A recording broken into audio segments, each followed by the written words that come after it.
This is Robert Kraft, and I'm your host on SNN Network. And joining me right now is Nick Blitterswyk. He is the founder and CEO of UGE International. It's a publicly traded company. I got two symbols for you: UGE on the TSX Venture and UGEIF on the OTCQB. And with that, Nick, Happy New Year, man. Good to see you. Happy New Year, Robert. Good to see you as well. Is that too late? I know we're recording this on February 1st. Is that too late to say happy? I haven't talked to you since last year, so it's still okay. I think it's okay. Yeah. And congrats on the new baby as well, Robert. Thank you, man. Really appreciate that. So last time we chatted, or last time we published that interview, was on December 6th, 2021. So about 2 months ago. I'd love to get an update. What's been some of the highlights in the last 8 weeks or so? Yeah, for sure. Probably the biggest part of the UGE story here over the last couple of years is just how fast the portfolio is growing. As a reminder, of course, we're a developer of solar projects focusing on the mid-scale community solar space. So in early December, I think we had 140 something megawatts of backlog. Beginning of January, we announced that by the end of December, that was 158 or so. So it continues to grow. That's up. Now we're up almost 10x from the beginning of 2020 when we kind of exited our pivot. So we've had a lot of growth in projects. We're also just getting ready to start building. I think it's 5 new projects of ours up in Maine. So we're busy getting ready for that while we keep bringing new projects in as well. Listen, we're still relatively in the early part of the year, right? I know we were joking about Happy New Year and everything, but even though it's February 1st, what I'd love to get some of your sector outlook. What's going on in solar, what's been happening, and what are some of the trends going on right now that we should be looking at? I think I would say this. I'd say the biggest macro level, you have solar costs continuing to come down, the industry continuing to grow.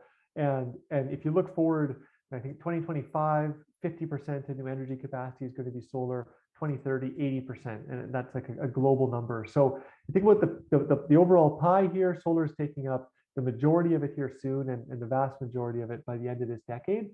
In the short term, we're not the only industry that's facing procurement challenges and things like that. So that's been a theme for 2021. None of our projects went over budget, so we're pretty happy with that. Able to keep everything within budget from that perspective. 2022, we're expecting things to improve throughout the course of the year, but we haven't seen it yet. So we're waiting for those costs to start coming back down that cost curve. And then I think in the most kind of like minutia, in the shorter term, when we spoke last, Build Back Better was something that people were hoping we get past, perhaps even before the end of 2021. Manchin, of course, put that on ice a few days before the holidays there.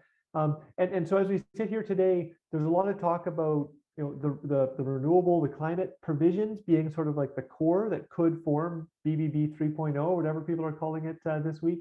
And so that would be a huge boost to our industry in terms of we're already growing really quickly. The industry is as well, and it would just provide that much fuel on the fire. So we're watching that for something hopefully 2022 as well.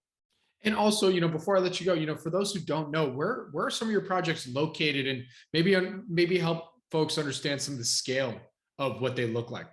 Well, yeah, so we're out in New York City, and traditionally the Northeast US is where most of the work that we were, and this is rooftops, carports, ground mount projects, this kind of mid-scale space, traditionally commercial, industrial. Nowadays, more and more of that's community solar, some of which is ground mounts. In last year, we had set a goal to enter 3 new states. We ended up entering 4 with Virginia, one that we entered in December and announced that earlier this month, or last month now, January.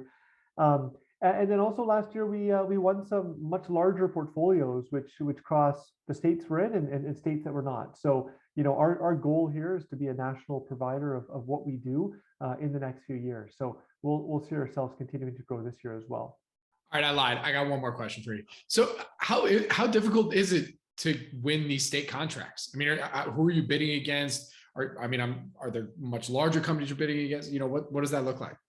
Well, so a couple of things. One, in the public markets, we're the only community solar focused company, and this is the fastest growing part of the overall solar industry. So, I think that's one reason why people should be watching UGE.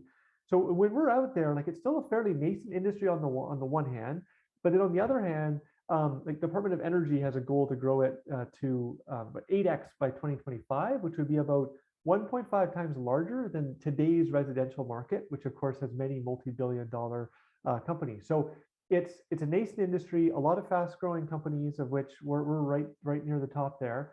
And so when we're out there, it's actually more common that we're out there like sole sourcing our projects, moving them through our development stages. And it's not so much a matter of competition for a client. It's more a matter of like everybody solving their own Rubik's cubes as we move these projects forward. So yeah, I think we the pivot I mentioned a couple of years ago, in essence, it formed a company here with UGE where we develop, we build, we finance, we own, operate our projects. That's still fairly unique and stands out within our industry, and is one of the reasons that we've been able to really scale up here quickly the last couple of years. Very cool. All right. Well, with that, where can our audience go and find more information on UGE International? So UGEI.com. We're always updating our investor presentation, typically early every month. So there'll be a new one out there any day now. And reach out to us anytime with any questions.